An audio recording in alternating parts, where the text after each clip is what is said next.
جن سے محبت کی جائے ان سے مقابلہ نہیں کیا جاتا۔ جس نے نبھانا ہو وہ ہزار غلطیاں بھی معاف کر دیتا ہے۔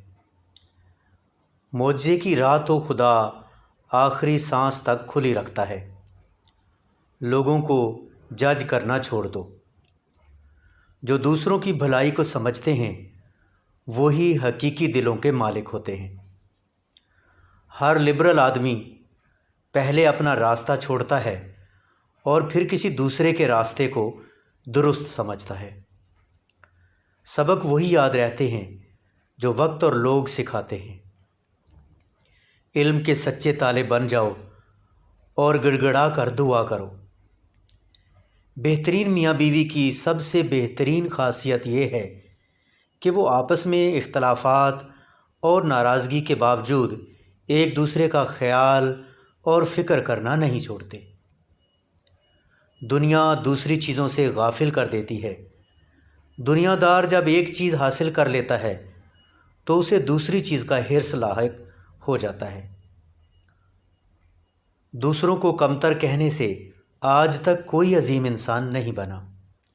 ہر شخص اپنے محبوب کی انگلی پکڑ کر اسے اپنے ماضی کی سیر کروانا چاہتا ہے۔ زندگی میں ایسے شخص کا ہونا بہت ضروری ہے جس کو دل کا حال سنانے کے لیے لفظوں کی ضرورت نہ پڑے۔ جو جتنی توجہ کے قابل ہو اس کو اتنی اہمیت دو۔ مرد کا مزاج ایک ضدی بچے کی طرح ہوتا ہے۔ عورت اسے جھکا نہیں سکتی، صرف پیار سے منا سکتی ہے۔ وقت گزرنے کے ساتھ عورت کی محبت بڑھتی جاتی ہے اور مرد کی کم ہوتی جاتی ہے۔ ناراض ہونے والوں کو منانے میں دیر نہ کریں اور بیزار ہو جانے والوں پر الفاظ ضائع مت کریں۔ زندگی کا اپنا ہی رنگ ہے۔ دکھ والی رات سویا نہیں جاتا اور خوشی والی رات سونے نہیں دیتی۔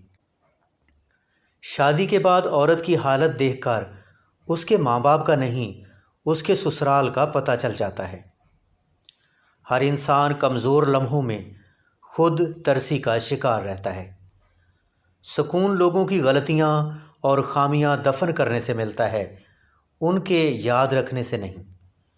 جو لوگ اپنی دعاؤں میں دوسروں کو شامل کرتے ہیں، خوشیاں سب سے پہلے ان کے دروازے پر دستک دیتی ہیں۔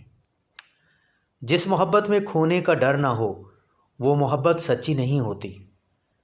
قبر کی تنہائی سے پہلے قدرت ہمیں کئی بار تنہا کرتی ہے تاکہ ہم خالق حقیقی کے تعلق کو سمجھیں۔ کبھی کبھی راستوں کو نہیں خود کو بدل لینا بہتر ہوتا ہے۔ مرد آنکھوں سے محبت کرتا ہے اور عورت کانوں سے۔ ہمیشہ کے لیے کچھ بھی نہیں ہوتا، اپنے آپ کو دباؤ کا شکار نہ بنائیں۔ خوشی ہماری تھکان اتارنے کے لیے آتی ہے۔ مایوس ہونا چھوڑ دیں، خدا آپ کے لیے فضل کے دروازے کھولے گا۔ جو اپنے کھانے میں سے کسی کو کھلاتا ہے وہ اپنا کھانا پاک کر لیتا ہے۔ مرد کی خوبصورتی اس کی شکل میں نہیں، اس کے الفاظ میں ہوتی ہے۔